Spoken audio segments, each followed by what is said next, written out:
Hello and welcome to our first episode in English to Natural Language Learning Podcast.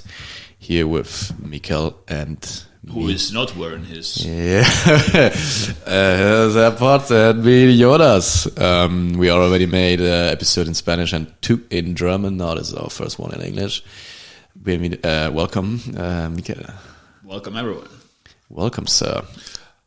The plan is going to be from now on, if everything goes according to plan, it's going to be an episode in German, 1 in Spanish and 1 in English per week. Per week. Eventually, we could experiment with French at some point. Yep. Maybe not a full episode, but we will try to talk in a few weeks, right? Yeah, we talked about it in our German podcast that I'm gonna go... Once your French gets good enough. Once my French is good enough. We'll do that. For all the French speakers out there, then, or for the French learners, then we are on the journey. Also, eventually we'll have to do Arabic as well, because... Jonas is moving to Jordan. Yeah. 1st of July, so it would be a nice, interesting idea to learn Arabic. It should be helpful. I mean, learning Arabic is always, even in Berlin, right? When you work in, I mean, in the hotel, you get a lot of, because Jonas works in a 5-star hotel that shall not be named, that receives a lot of Arabic customers, important people. Yeah, very important and people. Important people. So, but as well, we got a lot of Arabic customers, and I mean, it's way more helpful if you can speak with them a bit in Arabic, at least a bit, or at least like try to communicate with them. They really are happy and really thankful for this as well. I mean, they love to tip, so even if they speak the language more, then they love to tip more. Probably, yeah. This is how it works. That's a pretty good reason to. That's the only reason I don't know.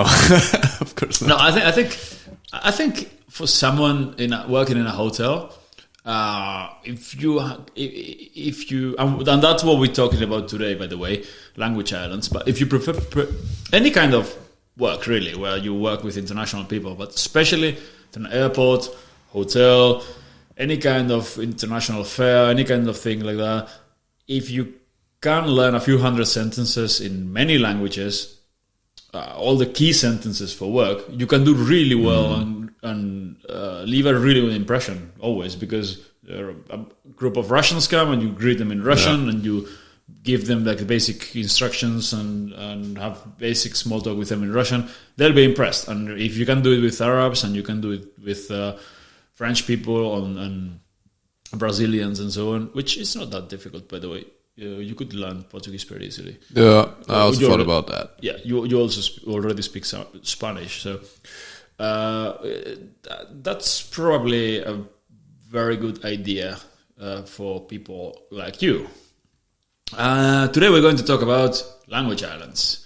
What are language islands? Sprachinseln in German. So much better in German.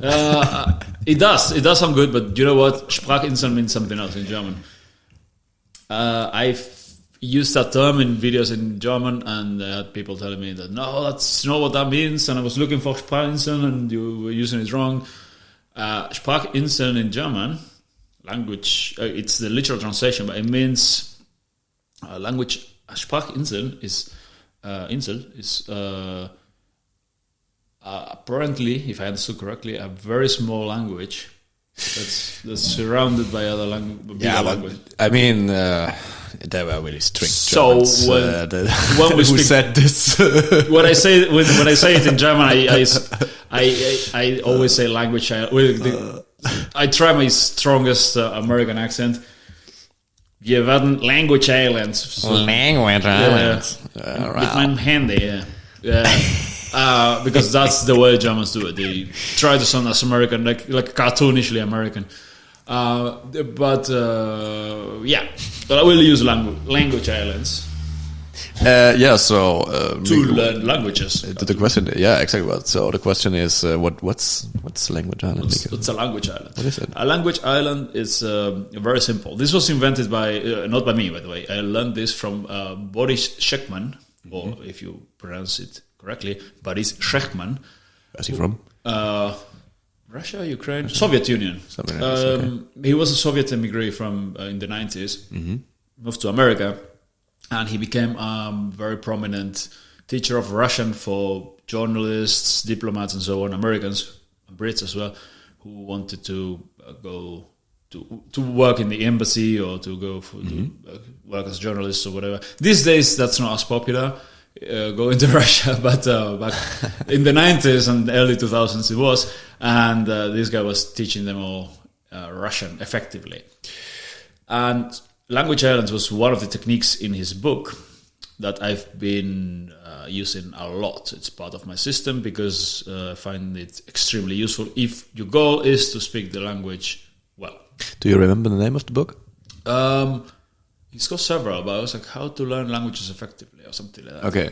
Yeah, I'll find I'll leave his name in the description for those interested. Okay. He's got several. Another one about professional, like one about the basics, one about professional level, and then one about speaking fluency. Yeah, interesting guy. So, a language island, it's very simple. A language island is a list of sentences or complete paragraph, maybe sometimes, that you memorize about a specific topic or for a specific situation. Because learning random vocabulary is not going to be as useful. Duolingo. Yeah. that's we always have to do that. I think they put ads on my videos later on YouTube. Videos in which I talk about how bad they are. I mean, it's it's just also bad advertising is also advertising. I guess so. Yeah. And that, pal. So, a group of sentences about a specific situation, for a specific situation, for a specific interaction, or for a specific conversation topic. Examples. Well, in fact, let's do one language island here. But the examples would be, and we can do one about your ukulele story, by the way. We can prepare it. In which language? We prepare it, and we prepare the sentences now, and for next week you'll be able to say all that, to tell the whole story in French. See. Yeah. Basically, where are you from? And you've got an answer ready. I'm from San Sebastian in the Basque Country. It's in the north of Spain, and it's very close to France. We speak another language there. It's called Basque. It's the oldest language in Europe. It's very different from French and Spanish. Of course, I also speak Spanish. Blah, blah, blah, blah, blah, blah. I can say that in I don't know how many languages, because it's always the same language island translated into all the languages. But you do that. You do one of those for that, another one for your work, another one for each one of your hobbies, another one for anything, really. Like, you can tell stories with it. You can prepare everything you're going to say at work in a specific situation. Basically, what you need to do is write down. This takes time, and it's quite a lot of work, but write down, or you could join my course where you've got a pre-made list of language islands that you can use. But yeah, you write down a list of all the things you normally talk about. It's a good idea to look at your day-to-day life and write down what you've done today, like all the places, all the conversations you've had, all the interactions, all the things you've talked about. It takes some time. Would you prefer writing down by hand or on the computer? Doesn't really matter. You could you could even use a phone. Like right after you have a conversation, you send yourself a voice message or take some notes. Like, okay, we talked about basketball. You say basketball, and you add it to the list. And phone is best, I think. Doesn't matter where. Phone is the best, I think, because you bring it everywhere, right? Unless you're me and you lose it.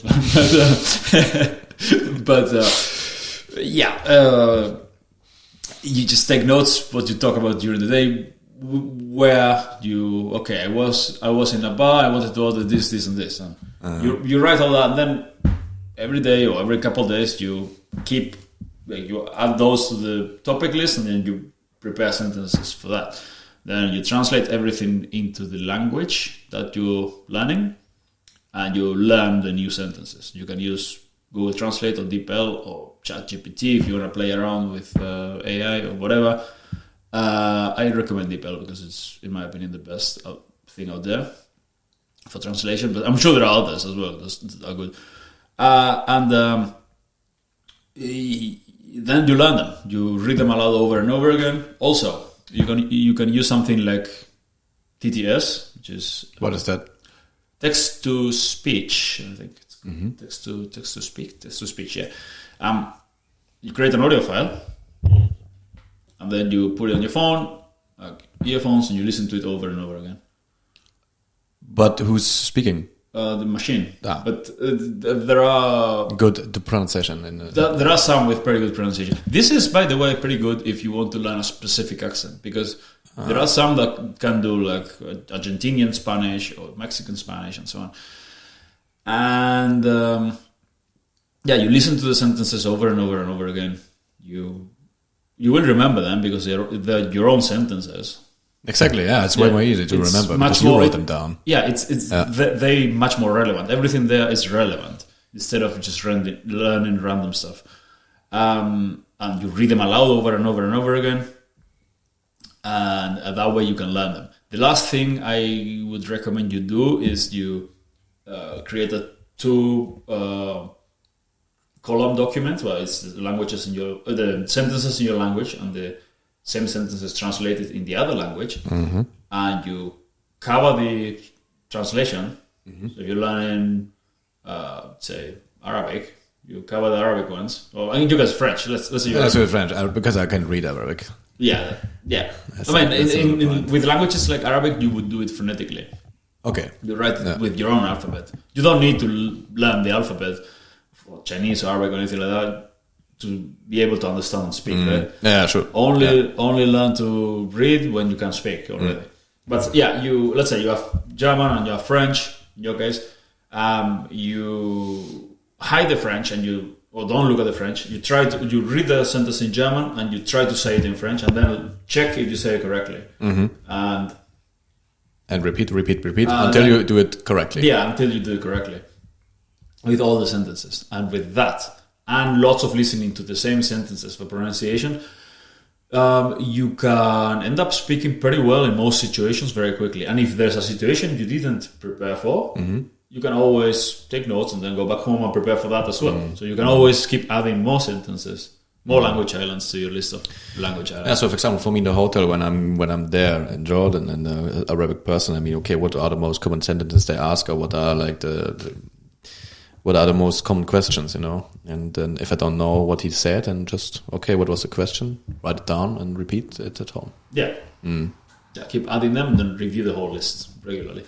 And with that, you'll be able to speak pretty well. I mean, not fluently, but conversational, and it's enough. Conversational is often usually enough to make a good impression. Yeah.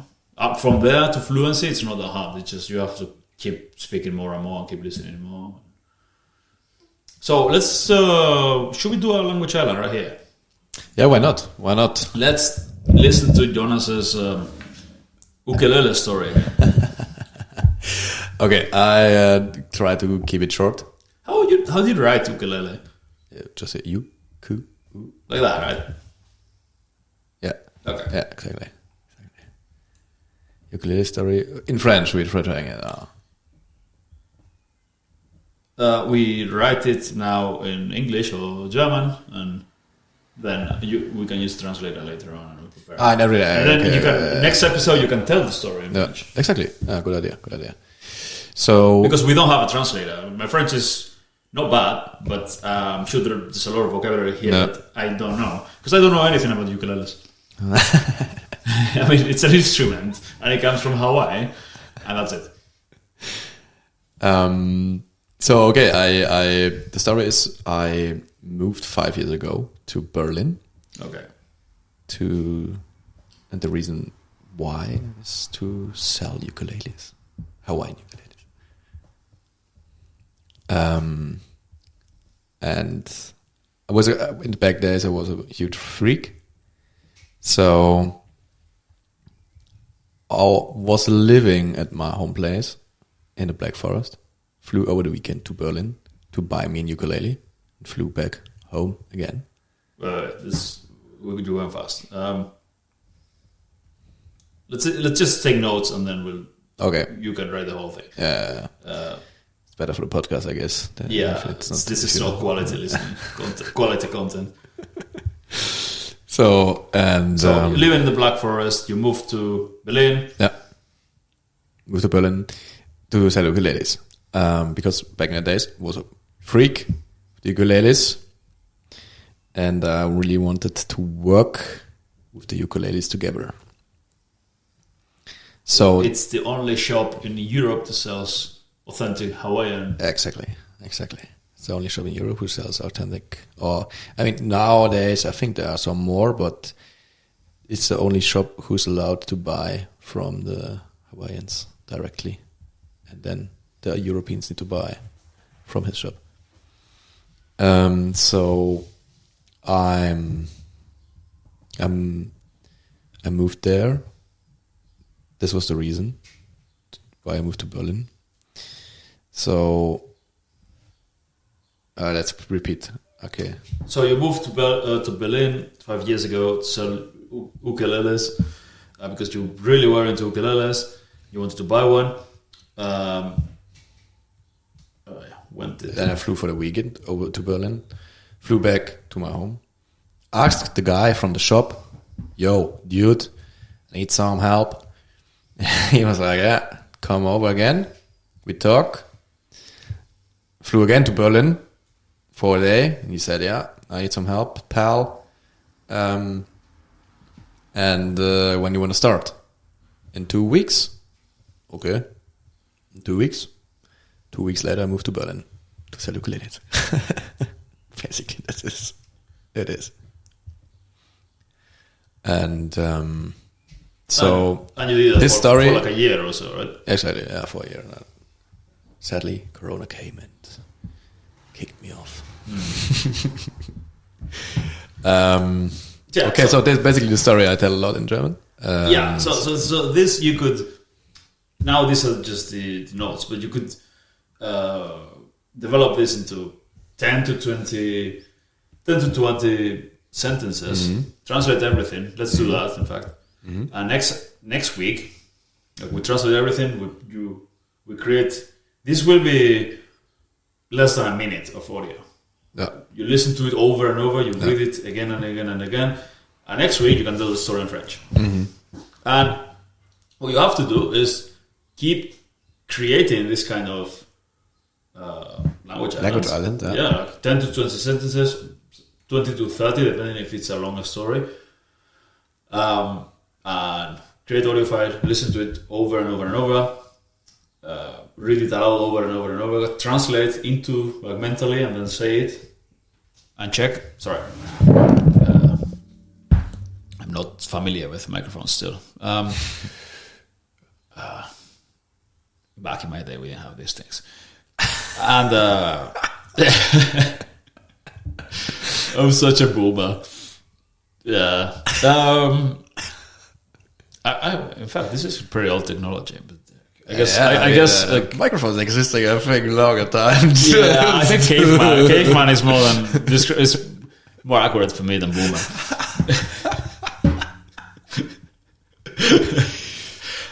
So yeah, you keep writing more. Piece of advice I would give is write 1 or 2 of these stories or language islands weekly, and learn. You learn 2 more, and then you review the old ones, and every week you add more to the list. Add more. Once you've got, this should be like 10 to 20 sentences. If you've got around 1,000 sentences, you take a couple of days and you write a lot. You translate everything. With around 1,000 sentences, if you cover everything, you can speak pretty well. And then you just have to use the same list, translate it to all the languages you want to learn. I think it's the best part of about this method is it's your own sentences. It sounds like from someone else. You created them by yourself. Yeah. and way more easy to remember now. It's much easier to remember because it's relevant. It's not some random vocabulary. Yeah, exactly. Yeah. Exactly. This is why this is better than watching videos about language learning or like any of that stuff, because literally everything in that text is important. So I go to DeepL, write them down, and after that I go to TTS, not tremendous. Tremendous. You go to DeepL, you translate it, you put it. I always put them in a spreadsheet. English on one side, target language on the other side, to do the translation exercise later, mentally, verbally. And for the audio, what was the name of the website? TTS. TTS, okay. TTS auf Deutsch. TTS, and I use. You could also. And it's for free. I can just write it down inside there. It's a limit of. A limit of words. Yeah, but it's like €7 a month or something. Okay. I pay for that. I think it's worth it if you. Well, I think this is even a cheaper version. I'm sure there are free versions of that. Yeah. There was another exercise also you could do, which is taking the list of sentences and translate it by hand to a piece of paper. And then you compare it with the original sentences, take a red pen and correct all your mistakes. Okay. That's very good for if you want to improve your writing, for example. But if you just want to speak, repeating them aloud over and over and over, like reading them, and lots of listening, and then translating in speaking. So like I moved to 5 years ago. I moved to Berlin to sell ukuleles. Vor 5 Jahren ich bin nach Berlin umgezogen, Ukuleles zu verkaufen. Okay, I made this mistake, that mistake. Yeah. Then you try again. Yeah. And you do it with the whole thing. It's not that much work, and it sounds easy actually. I mean, it's not easy. You could, before you move to Jordan, you could tell the story in Arabic if you want to. That's a nice idea. It's doable. That's a nice idea actually. Yeah. And that is how you improve your speaking very quickly. If you combine this with listening and repeating drills, lots of native speaker audio, you listen and repeat a lot. That's for pronunciation mostly. But this is the most important thing if you want to speak well. Because also, if you listen into this over and over again, the same audio, you learn the sentences quickly, and once you know the sentences, if you keep listening to it, and if the audio is good, the quality is good, you learn a lot more about pronunciation because you pay a lot more attention because you already know what they say. You know the vocab, you know the structure, the grammar. Yeah, that's the best part about it, I think, because I automatically learn the grammar as well with that. Yeah, that's and because I already know what the sentence is about, so. Yeah, it's really nice. Sounds really good. It's for me. This is one of this and vocabulary memorization, but we'll talk about that some other time. But this is in order to improve your speaking fast. It's the best idea, and it's very simple. Anyone can do it. You can do it at home. If you've got internet access, you can do it. If you've got internet access. Yeah, I mean, some people. If you're not living in Germany, then. Yeah, it was pretty bad over there. I mean, yeah, I think Lithuania, Romania all have better internet than Germany. Yeah, Romania definitely, yeah. Merkel said once the internet is for us, it's a new country, not new, Neuland. Nueva Terra. The internet is for us new. Maybe yes, still for some. But anyway, that's a problem for another time. I mean, you'll be in Jordan anyway, so who cares? I'm sure it's much better in Jordan, at least in where you stay, right? I think so. Yeah, where you stay is probably going to be good. Of course. That'll be interesting. I'm looking forward to visiting Jordan. Have you ever been in the Middle East? No, I've been in Asia. I've been in North Africa, but not in the Middle East. But I'd like to go there at some point. These days, situation seems a little bit unstable, to say the least. Over there, Jordan seems okay there. Yeah. Everyone is telling me like it's safe and don't have to worry about. What was that? I don't know. Still working? Okay. Yeah, that's okay. Check, it's still recording. It is still recording. I think that's all we. Unless you've got anything else to say, I think that's all we've got for today, right? Yeah. I mean, it's a really, really good method to practice the language you want to learn.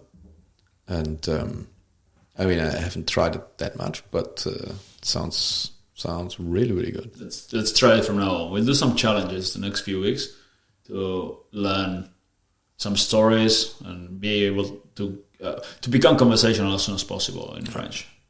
That's for you. I am. That's forgot. Oh, Yeah. Okay, sorry. I'll do something else for myself. All right, guys. Thanks for watching.